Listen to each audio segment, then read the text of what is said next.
여러분들이 중국 하면은 떠오르는 기업이 몇 가지 있을 건데 화웨이라고. 화웨이 유명하죠. 예, 그 화웨이라는 기업이 재생에너지의 생산량을 늘리고 제품의 생산 그리고 포장 단계에서 탄소 배출을 줄이고 있는 상황이고 네. 실질적으로 줄여졌어요. 네. 그래서 그런 점을 인정을 받아서 CDP의 기후변화 대응에서 최상위 등급을 받았다라는 거예요. 아니 소장님 네. 진짜 미세먼지 환경오염하면서 먼저 떠올랐던 나라가 먼저 이렇게 앞장서서 하고 있다고요? 지금 중국 같은 경우는 이 재생에너지 발전량을 누구보다 앞서가려고 굉장히 노력하고 있는 국가 중에 하나라는 거예요.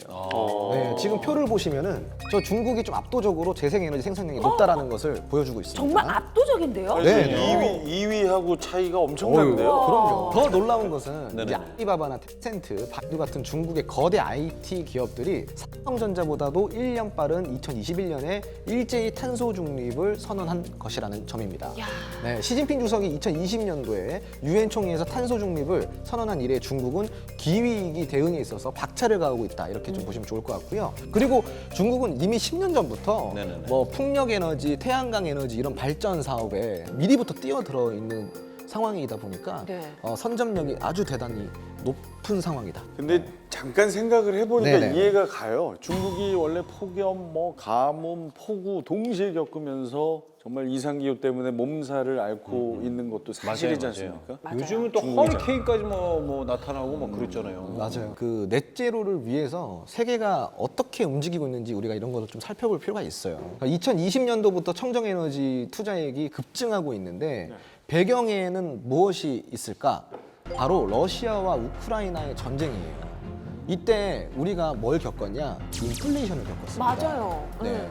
모든 제품을 생산하고 만들어내고 찍어내서 유통하는 이런 과정에 필요한 게 뭐죠? 에너지죠. 맞아요. 에너지예요. 그 에너지가 공급이 수월하지 않다 보니까 물품의 가격들이 올라가는 거예요. 그때부터 대체 에너지를 찾기 시작합니다. 여러분들이 알고 있는 대체 에너지가 무엇이 있을까요?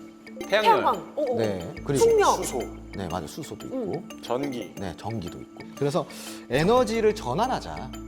에너지를 전환하는데 기업들이 필요한 지원이 있다고 한다면은 국가 차원에서 지원을 해주겠다. 하나의 예로 미국의 석유 기업이 전기차에 필요한 배터리 광물을 채굴하는 사업을 다시 신설했다라는 거예요. 석유 기업이요? 석유 기업이. 아니 자기네 회사 망하라고 아니지 빠르게 잘 전환하는 전환하겠다. 거지. 아, 그러네. 아니 자기네 회사 망하라고 그렇지 자기가 네. 만드는 거니까. 아직 안 들어왔나?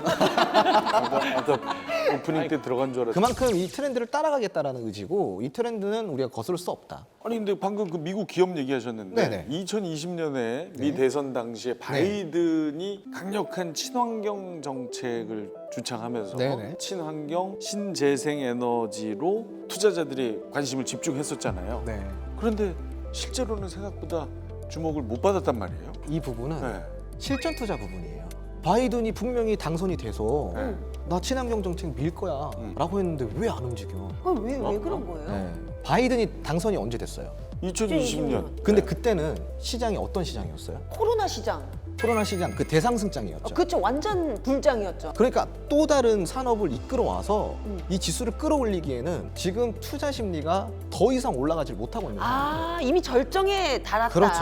네. 조금 얼어붙기 시작하는 초입 단계에서 이런 정책들이 붙어버리니까 이러한 심리 작용으로 인해서 이런 친환경 대체 에너지가 좀 움직이지 못했다라는 거죠. 이게 주식 센스인 것 같아요. 그렇죠. 그러네. 그냥 뉴스 보고 좋다고 해서 무조건 들어가면 이게 안 되더라고요. 그렇다면 이런 상황 속에서도 홍주원 소장은 대체 에너지 관련 종목에서 수익을 낸 게 있을까? 실전 투자 전문가 홍주원 소장의 실력 제대로 공개하는 이름하여 홍주원 픽 보겠습니다.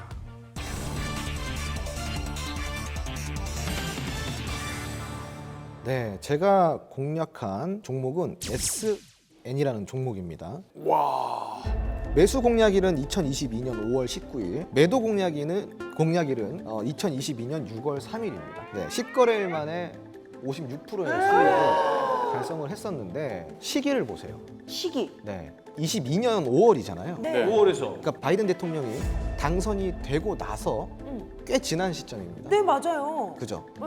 이 시기 동안 친환경 에너지 관련주들이 안 움직였다라는 거예요. 근데 이거를 얘는 왜 이렇게 움직였죠?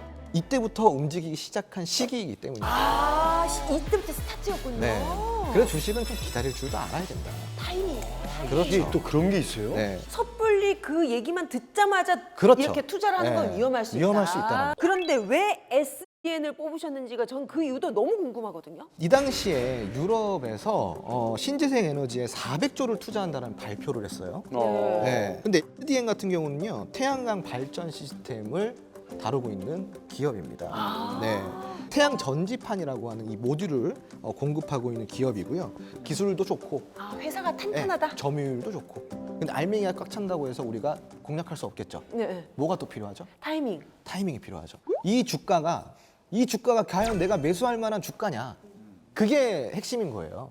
자, 시청자 여러분과 활발한 소통이 가능한 본격 시청자 참여 주식 토크쇼 주식이 뭐니 실전 투자 전문가 홍주원 소장과 함께하고 싶으신 분들은 카카오 채널 톡에서 주식이 뭐니를 검색한 후에 친구 추가해 주십시오.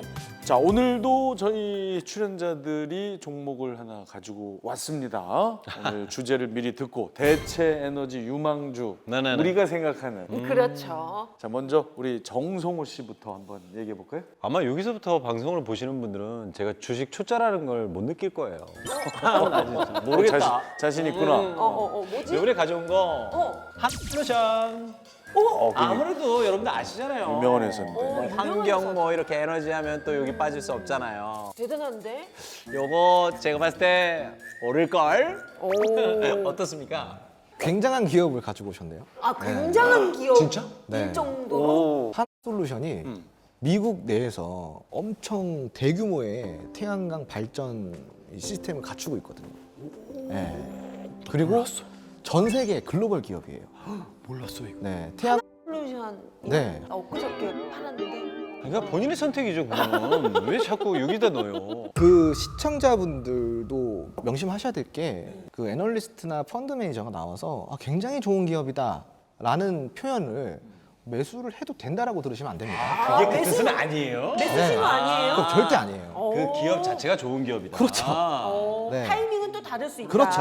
기업은 우리가 분석을 할 때 자료이고 우리가 매수를 할 때는 투자를 할 때는 주가를 보셔야 됩니다. 실질적으로 한솔루션은 원래 주 매출이 화학 분야에서 많이 일어났던 기업인데 코로나 이후에 네네. 태양광 에너지 사업이 엄청 잘 돼서 지금은 태양광 하면 떠오르는 기업이 한솔루션입니다. 아하. 네. 근데 여기 그 대표님이 마음에 들더라고, 회장님이.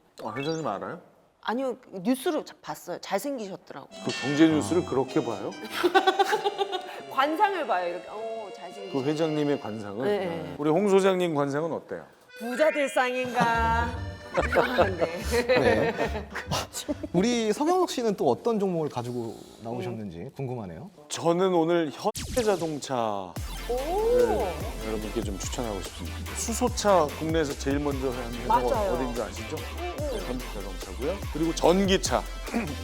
요즘 아이코닉 시리즈 아주 활발하게 출시가 되고 있어서 대체 에너지 하면 현대차 반드시 함께 떠올려야 한다. 이렇게 생각하고요. 제 느낌이 맞다면 저는 3년보다 현대차가 훨씬 더 더디게 움직이는 것처럼 느껴졌거든요. 이런 회사가 한번 필 받으면 커진다고요? 예, 아주 급 성장할 수 있다. 그래요? 무거운데도? 저는 네. 우리 서경석 씨가 이렇게 말씀을 하시는 걸 듣고 이런 생각을 했어요. 어떤 생각? 그래도 확실히 주식 경력이 있으신 분은 다르구나. 오. 네. 아니 왜 어떤 점에 있어서요? 정확한 분석이죠. 네, 제가. 그러니까 방금 그런 표현을 쓰셨잖아요. 그렇게 심심했던 종목이 움직이기 시작하면은 무섭게 움직인다. 제가 그런 얘기 뵀군요. 방금. 네. 기가 막힌 얘기입니다. 자, 2035년까지 내연기관 자동차는 더 이상 생산이 안 돼요. 그러니까 앞으로는 전기차로 다 전환이 돼야 된다는 거예요.